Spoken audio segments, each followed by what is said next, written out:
Hi friends, வணக்கம். உங்க எல்லாருக்கும் தெரிஞ்சிருக்கும், கோ அப்படின்னு ஆங்கிலத்தில் சொன்னா போ அல்லது போங்க அப்படிங்கிறது. கோ அப்படிங்கிறது ப்ரெசன்ட் டென்ஸ் வார்த்தை. ப்ரெசன்ட் டென்ஸ்ல கோ அப்படின்னு சொன்னாக்கா போ அல்லது போங்க அப்படிங்கிற அர்த்தம். இதனுடைய பாஸ்ட் டென்ஸ் வார்த்தை என்னன்னா வெண்ட் அப்படிங்கிறது. இதுவும் பெரும்பாலானவங்களுக்கு தெரிஞ்சிருக்கும். வெண்ட் அப்படின்னாக்கா என்ன, போனேன், போனோம், போனீங்க, இந்த மாதிரிலாம் வரக்கூடியது.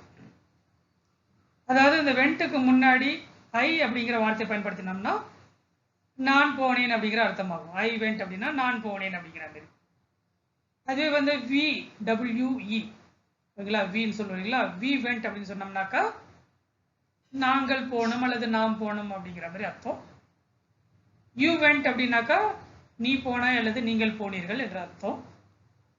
தே வெண்ட் அப்படின்னா அவர்கள் போனார்கள் அப்படிங்கிற மாதிரி அர்த்தம்.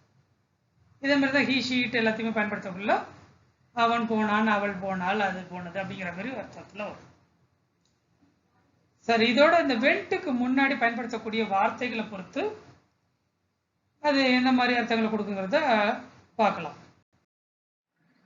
இப்ப பாருங்க, இந்த வெண்ட்டுக்கு முன்னாடி வென் அப்படிங்கிற வார்த்தையை பயன்படுத்திருக்கேன். வென் அப்படின்னா எப்பொழுது அப்படிங்கிறது உங்களுக்கு தெரிஞ்சிருக்கும். இது ஒரு கேள்வி வார்த்தை.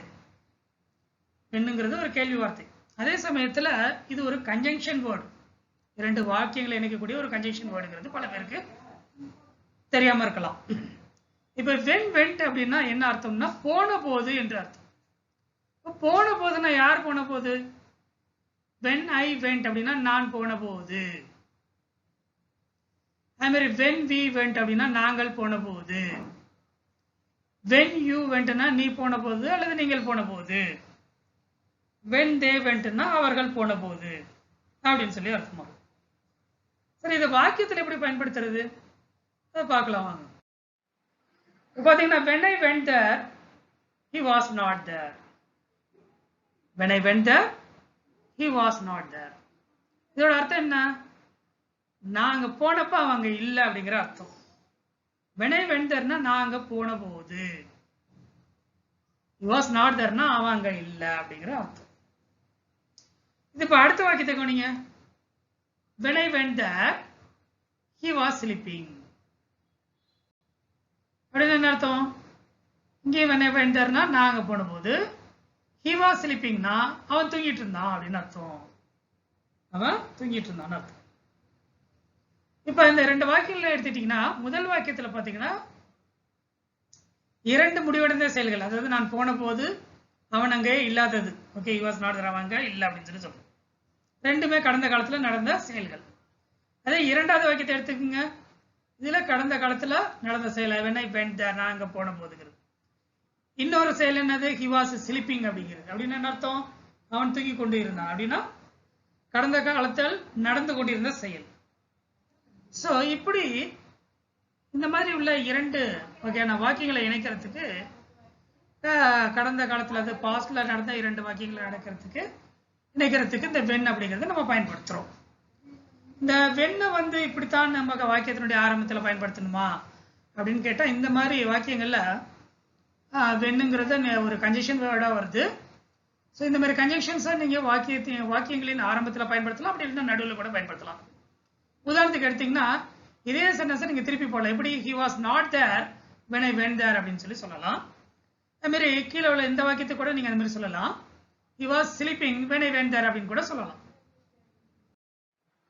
அடுத்தது பாத்தீங்கன்னா வெண்ட்டுக்கு முன்னாடி பிஃபோர் அப்படிங்கிற ஒரு வார்த்தையை பயன்படுத்தினோம்னா போவதற்கு முன்னர் அப்படிங்கிற ஒரு அர்த்தத்தை தரும். பிஃபோர் வெண்ட்னா போவதற்கு முன்னர். யார் போறதுக்கு முன்னாடி? பிஃபோர் ஐ வெண்ட் நான் போறதுக்கு முன்னாடி. பிஃபோர் வி வெண்ட் நாங்க போறதுக்கு முன்னாடி. பிஃபோர் யூ வெண்ட் நீ போறதுக்கு முன்னாடி.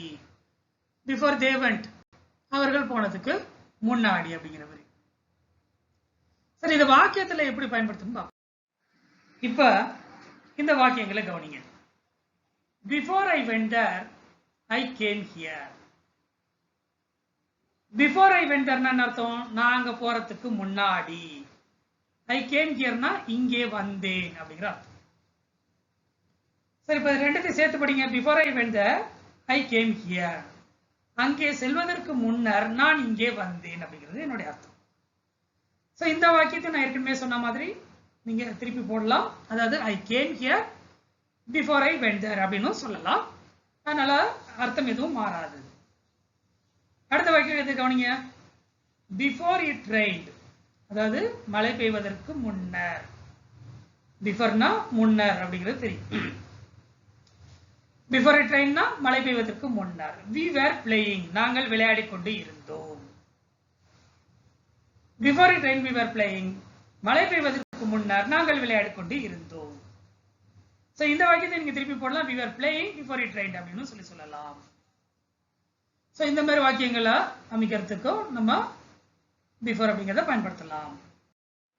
அடுத்தது வென்ட்டுக்கு முன்னாடி ஆஃப்டர் அப்படிங்கிற ஒரு வார்த்தையை பயன்படுத்தணும். ஆஃப்டர் என்ன அர்த்தம்? பிறகு அப்படிங்கிறது உங்களுக்கு தெரியும். ஆஃப்டர் வென்ட்னா போன பிறகு என்ற அர்த்தம். யார் போன பிறகு? ஆஃப்டர் ஐ வென்ட், நான் போன பிறகு. ஆஃப்டர் வி வென்ட், நாங்கள் போன பிறகு அல்லது நாம் போன பிறகு. ஆஃப்டர் யூ வென்ட், நீ போன பிறகு அல்லது நீங்கள் போன பிறகு. ஆஃப்டர் தே வென்ட், அவர்கள் போன பிறகு. இப்போ வாக்கியங்களை கவனிங்க. After you went he came அப்படின்னு என்ன அர்த்தம்? ஆஃப்டர் யூ வென்ட்னா நீ போன பிறகு, ஹி கேம் அவன் வந்தான். இதை கூட நீங்க ரிவர்ஸ் ஆர்டர்ல கூட அமைக்கலாம். ஹி கேம் ஆஃப்டர் யூ வென்ட்னு கூட சொல்லலாம். அடுத்தது after you went we were playing, நீ போனதுக்கு அப்புறம் நாங்க விளையாடிட்டு இருந்தோம். அடுத்தது பாருங்க பிகாஸ். பிகாஸ்னா ஏனென்றால் அப்படிங்கிற அர்த்தம் தெரியும் உங்களுக்கு.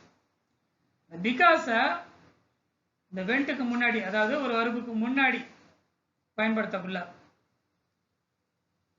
என்ன அர்த்தம் கொடுக்கும் அப்படின்னாக்கா போனதால் அப்படிங்கிற அர்த்தத்தை கொடுக்கும். பிகாஸ் வென்ட் அப்படின்னா போனதால் அப்படிங்கிற அர்த்தத்தை கொடுக்கும். யார் போனதால? பிகாஸ் ஐ வென்ட், நான் போனதால. பிகாஸ் வி வென்ட், நாங்கள் போனதால். பிகாஸ் யூ வென்ட், நீங்கள் போனதால.